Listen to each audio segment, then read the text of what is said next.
Hello, this is Baal Kadmon, and I would like to thank you for watching and or listening to this podcast. And clearly you're going to be listening to it more because I don't have any visuals for this except for the audio wave that you see here.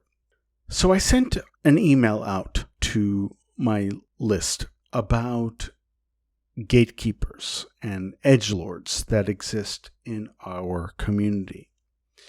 And I thought maybe it would be best for me to create also an audio about this so more people can listen to it. Because I got a lot of emails back saying, oh my God, this is exactly what we wanted to hear. And so I'm going to put this out there. So I've been eager to talk about this for a long time because it really grinds my gears, that we have edgelords and gatekeepers in our community, and I'm sure most of you have encountered them. They often seem more focused on getting people to look up to them instead of helping their readers grow. I think personally is that you should take what clicks with you, what works for you, and then just let them be, right? They aren't good representations of their work. I mean, look, people disagree with me about the conception of Lucifer. But you know what? They email me and say, look, I respect your work, but I don't agree with you here. That's how it should be. That's fine. That's great. I don't insult them. I don't say, look, you're wrong. You're simpleton. No, I never say that. I'm egalitarian and says, look, you make your own judgment. Here's the evidence that I'm putting down. But we don't have that in this community. We have these authors, some who are pretty prominent, who will badger, who will sort of make their readers feel less than. And I just don't get it because, listen, not to toot my own horn, I'm pretty prominent here too. And I get all sorts of questions come through me. But I never post them on Facebook saying, oh, look at how asinine this question is. Come on. That's bullshit. I mean, if I'm trolled, I might. But these aren't trolls. They're asking questions. They may not make the connection for whatever reason. But these authors want to shame them. Say, look, if you do this, blah, blah, blah. Come on. That's bullshit, man. So anyway, not to divert too much. I first encountered gatekeeping and authors who were sort of like edgelords and gatekeepers in 2001. Not necessarily in the occult specifically, but in sort of like a distantly related genre. I was working in a bookstore during what I would say is an interesting time in my life. The bookstore was, and still is, a popular spot for famous authors. Now, this day was the day before the 9/11 attacks. One author I looked up to gave a talk there. The next day, as the Twin Towers were collapsing, he oddly claimed his book could help people cope with this tragedy. To me, it was such an off-putting moment. Just why would he do this? And that just goes to show you that sometimes authors can really lose grip on reality. And in my head, I was like, shut the fuck up with that. Say consoling words. Don't give a fucking sales speech. Come on. And he was just trying to boost sales. And he could give a damn about the tragedy itself. And let's say even he had a marketing team to do that. Usually they pass it through the author first. But you know what? To make it worse, he reminded everyone that he had the key to their happiness. I know that he had truly no shame there.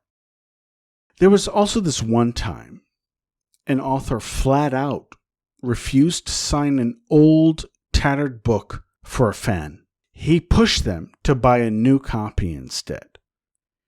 Now, I had access to the public relations room, and after his talk, all he would ask about is his sales and how he resented having to sign books.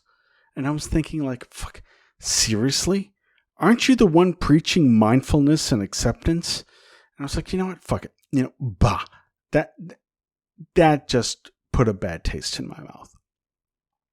Now, these experiences taught me something really big. And that sometimes you've got to separate the writer from their art. If you find wisdom in their words, but can't stand their personality or self-proclaimed quote-unquote guru status, that's fine. Not every creator is as great as their work, and that's okay. Some of the most insightful things I have ever learned have been from authors that I would avoid at all cost if I ever saw them in the street. So ultimately, the most important thing is your growth and learning in your occult path. Don't let the few narrow-minded experts hold you back. Remember, they started like all of us. They became knowledgeable over time, just like you. So those gatekeepers and edgelords, they'll fade away eventually. But the knowledge and experience you gain will stick with you forever. And that's why I'm saying sometimes you got to go through, all the bullshit that these authors have. Some of them are like, oh my God, we hate technology, we hate progress. And they'll die on that hill. And because they have whatever weird notions, because it threatens them. Look, yes, technology can threaten us a little bit. That's true. But they are dying on that sword. And the thing is that, well, you can die on it if you want. But the thing is that this is the future, and it's the same thing when like Photoshop came around, right? Everyone was like, this is going to kill the artist community. This is going to just destroy us, right? And it turns out it actually created more jobs than it lost.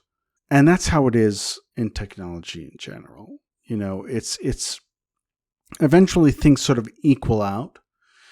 But we have sort of the older school type of understanding of this, and they're trying to shame you. They're trying to tell you, no, you're wrong. You're wrong. And you know what? Don't listen to them. Don't listen to them.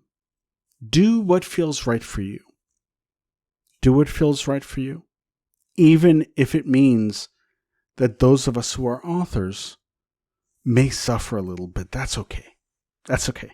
I'm not a gatekeeper. I'm not an edgelord. You can do whatever you want.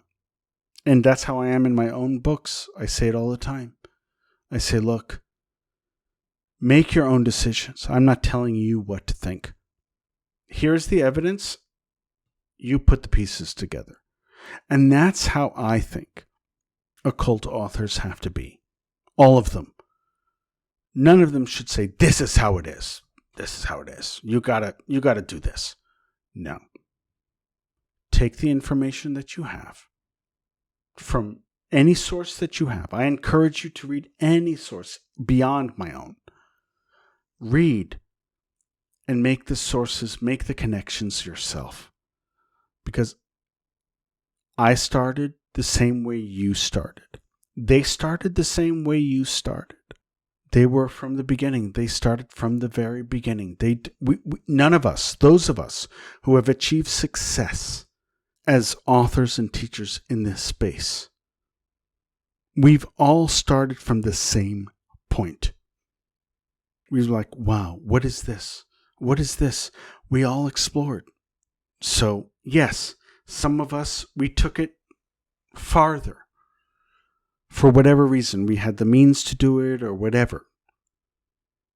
But the thing is that never trust an expert who insults you. Never trust an author who says, an author who gets offended by you questioning them. It's okay to question. I get questioned all the time. And I answer based on the research that I have, but never will I tell you, you have to do this. This is how it has to be. And anyone who does, run for the fucking hills. So anyway, that's all I have for you tonight. I hope you're well. So mote it be.